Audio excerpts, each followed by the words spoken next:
Hello, welcome to Little Rock. I hope you're having a good time. I just got back from what may be the biggest cosmetics manufacturer in the world, the L'Oreal plant, which is about 20 miles from here. They're a partner with our foundation. And another thing we do, we help them to organize a huge retrofit of their plant. And with the savings, they loan money to their employees to retrofit their homes. So this is my totally be happy, do good day. But I really want to say, first of all, thanks to the two previous speakers, to John Gavea and the Robert Wood Johnson Foundation. We would not be in 15,000 schools if it weren't for them. They funded this, and then they decided to re-up and to take in more schools because so much good was being done by all of you and people like you from all over America. So I'm very grateful. And I want to thank Dr. Arnett not only for her remarks and her introduction, but because were it not for the Heart Association, I don't think I would have had a lot of credibility on my own when I started this project years ago. I just did an interview about it, ironically, out at the previous stop. The CBS was doing a show on the activities of the foundation. She said, so I was asked by Rita Braver, who's in the interview, said, you're going to this event now. What in the world do you know about nutrition? I said a lot more before I got cut on. But it was interesting. So anyway, Doctor, I thank you, and I thank you for your personal work as well. This is always an exciting day for me. I look forward to it because all of you in this room have played a leading role in what your schools are doing to turn them into healthier places where students and staff eat better and move more. And as a result, they learn more too. The Alliance's Healthy School Program has contributed now to more than 9 million children in 15,000 schools learning, playing, and eating on campuses that take health seriously.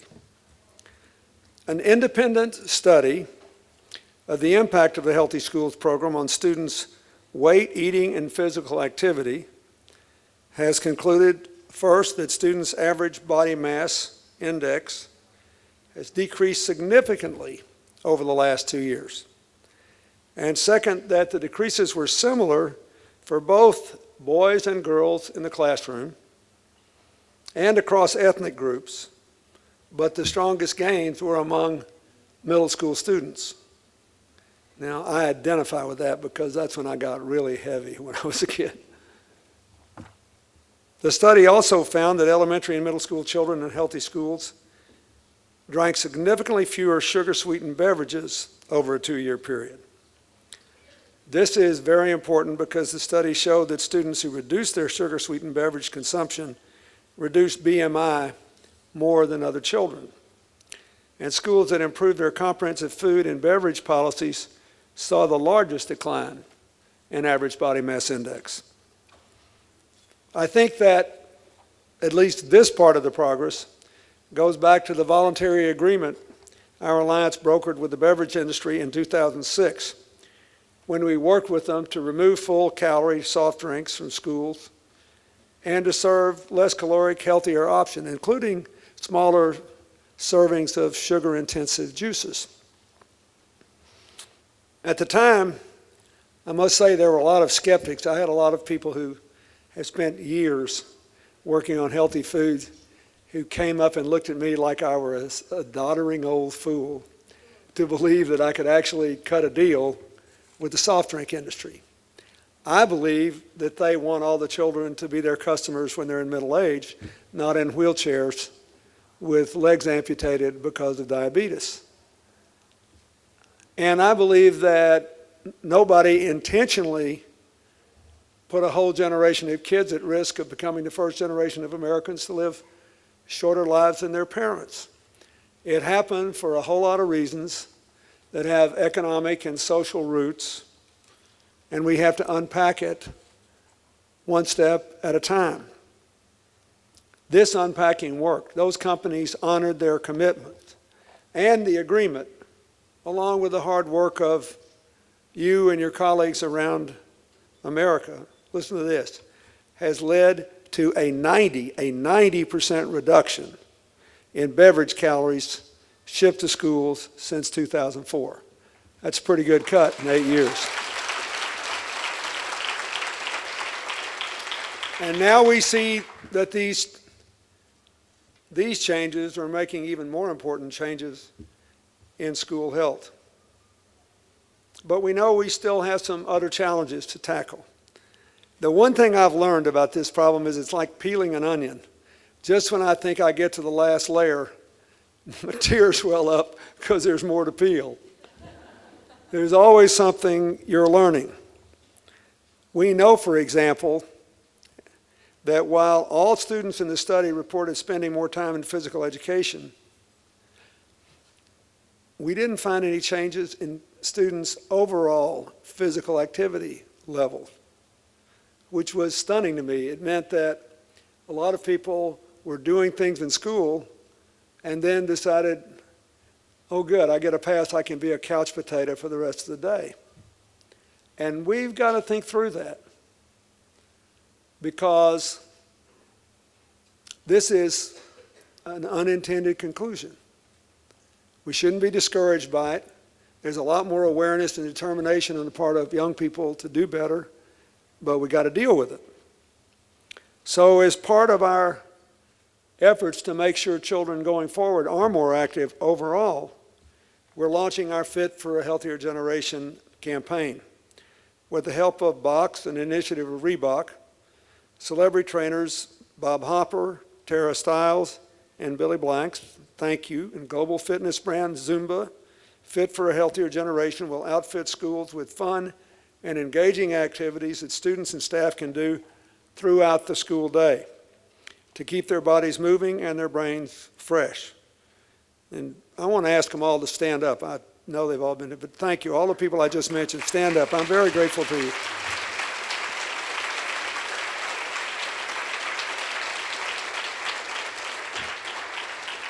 I know that a lot of you got a taste of their tough workouts this morning on the lawn of the Presidential Center.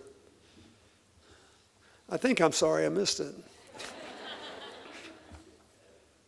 I'd also like to thank you for being here and thank Will Hobbs, Darren Kapik, and the Reebok Foundation for their support in making Fit for a Healthier Generation a reality. Thank you, Will.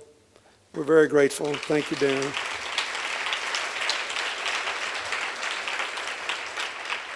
And now I want to end, as we try to do every year, by celebrating two schools that join only 3 others in the entire United States in reaching our gold level recognition.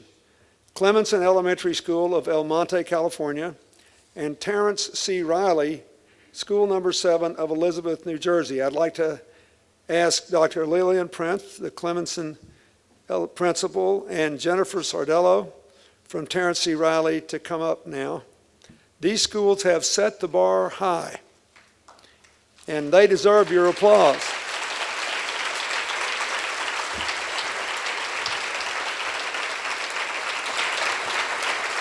They may have some answers to this problem of overall physical activity because they make sure students and staff are active before, during, and after school. They serve healthy foods across their venues, the cafeteria, school stores, and vending machines. And staff in both schools walk the walk, making sure kids see them being active and eating properly. The other commonality between these two schools is that they're a part of a district that has made health a priority. Both these districts have superintendents who believe that healthy kids learn better and have made an investment in wellness, and principals who do the same. I don't have to tell you that this is a rarity and that it takes vision and leadership. Before I go, I also want to thank all of you who work in schools and districts across the country. You're the ones who do this day in and day out. I'm grateful for what you do. And I am profoundly grateful to Jenny Ehrlich and all the people at the Alliance for a Healthier Generation for doing what we try to do. When I started this effort a few years ago, after my heart surgery, I could never have imagined that it would have grown as it has. It happened because the Heart Association gave us credibility and helped us pay for it in the beginning, because the Robert Wood Johnson Foundation knew that it would never make a difference unless we had the chance to be in every school in America, and because there were people like you. And so I feel really good about how far we've come. I'm quite sobered by how far we have to go, but you should all be quite optimistic. And I will say again, I think it's really important that the leadership in the schools and in the districts make a difference. My daughter, as some of you know, is really active in our foundation activities, and she went out to the El Monte School District and visited another school just a couple of weeks ago. And she came home and she said, "Dad, those people are so healthy." I said, "Well, you think I could get permission to be an older student enrolling?" I mean, they let older students enroll in colleges. I don't see why. You think about it. Someday, these schools, if we do this right, will have citizens in their school districts who do not have children in the schools actually to be part of their day-long activities so that their communities can be better. We Americans, I'll close with my little Economics 101 message. We are spending 17.8% of our income on health care. The next most expensive large country on earth, France, which along with Germany is generally accounted to have the best overall health systems and health outcomes of the wealthy countries, spends 11.8. The difference between 11.8 and 17.8 in today's dollars is $1 trillion a year. USA Today finally had a headline 3 days ago of what I've been saying just because I knew in my gut it was true for years, which is one big reason a lot of hardworking Americans have not gotten a pay raise for a decade, is that particularly their smaller business employers would like to have given them a pay raise and had to spend all the spare profits on health insurance premiums. So there is an economic imperative here in addition to the humanitarian one.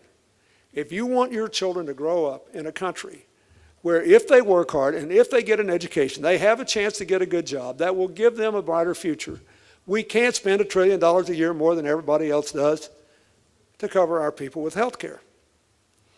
And part of it is the way we finance and organize it. We're on the way to fixing that. But a big part of it are life choices we make or do not make.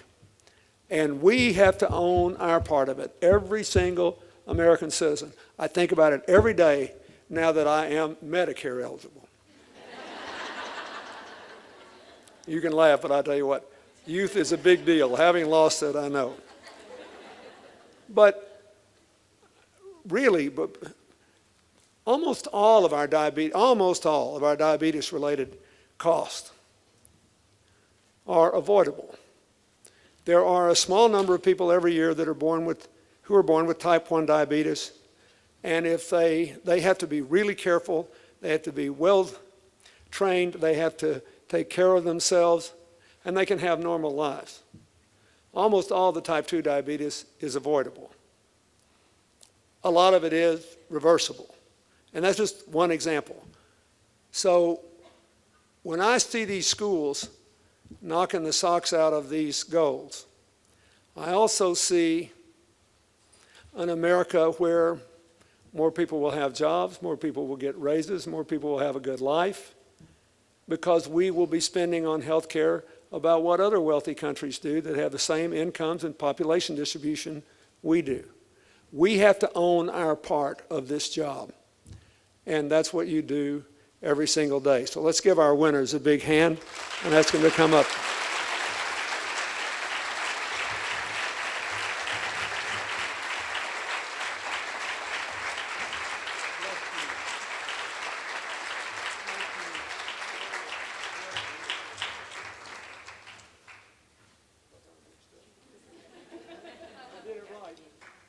Give it Roger first time.